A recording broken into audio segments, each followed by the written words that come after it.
इस संसार की चीज कर्म करने वाले को मिल जाएगी। कर्म से केवल एक चीज नहीं मिलती, उसका नाम है भगवान। केवल भगवान हर कर्म से नहीं मिलते। याद रखना, सोच बे मैं गड्ढा कुड़ हूं, भगवान मिल रही कुणत कुणत मर जब नहीं भगत ब्रह्मा गिरी सुने ना शिव महापुराण की कथा।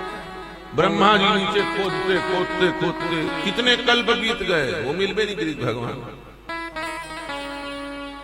ऊपर गए कमल की नाल में, वहां भी भगवान मिले। फिर लहुट क्या की बेचारा इतनी बार देखा है, उतनी देखा है, चारों ढार देखा है, चाट मुड़ी हो है कि नहीं।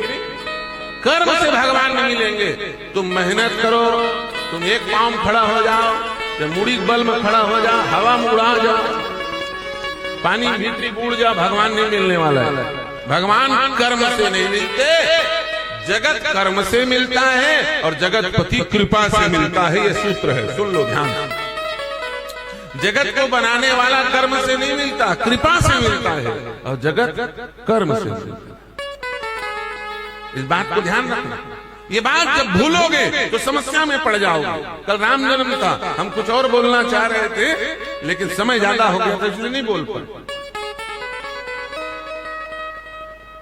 सच बताइए, इस दो सूत्र को यदि कोई व्यक्ति भूला तो वो समस्या में पड़ जाएगा। भले वो दशरथ हो चाहे दशानन हो, चाहे वो दशरथ हो चाहे दशानन हो।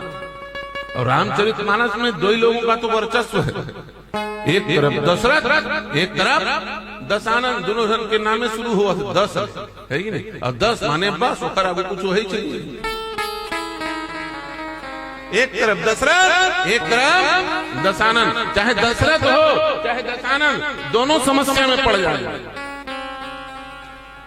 और दशानन तो समस्या में पड़ेगा ही पड़ेगा, दशरथ जैसा धर्मात्मा भी समस्या में पड़ जाएगा यदि इस बात को भूल गया कि भगवान कृपा से नहीं क्रिया से मिलते हैं। उल्टा सूत्र लगाओगे तो समस्या में पड़ जाएगा। परमात्मा क्रिया से नहीं कृपा से प्राप्त होते हैं। और दशरथ जी भूल गए सारी समस्या का कारण। 60,000 साल तक समस्या में पड़े रह गए। 60,000 साल, 23,000 साल तपस्या की दशरथ ने। तब भगवान ने कहा था कि दशरथ, मनु शत्रुपा के रूप में थे, बोले तुम चिंता मत करो, तुमने तपस्या की है, मैं तुम्हें वरदान देता हूं। तुम मुझे पाना चाहते हो, तुम मेरे जैसा पाना चाहते हो, मेरे जैसा कोई होता नहीं। लेकिन कोई बात नहीं, मेरे भक्त ने कहा है कि प्रभु मैं आपके जैसा चाहता हूं, तो जाओ वरदान देता हूं, मैं स्वयं आऊंगा और एक कोई और आएगा जो मेरे जैसा रहेगा। भगवान के सामने सोच समझ के बोलना। मंदिर में जाते हो ना, सोच समझ के बोले।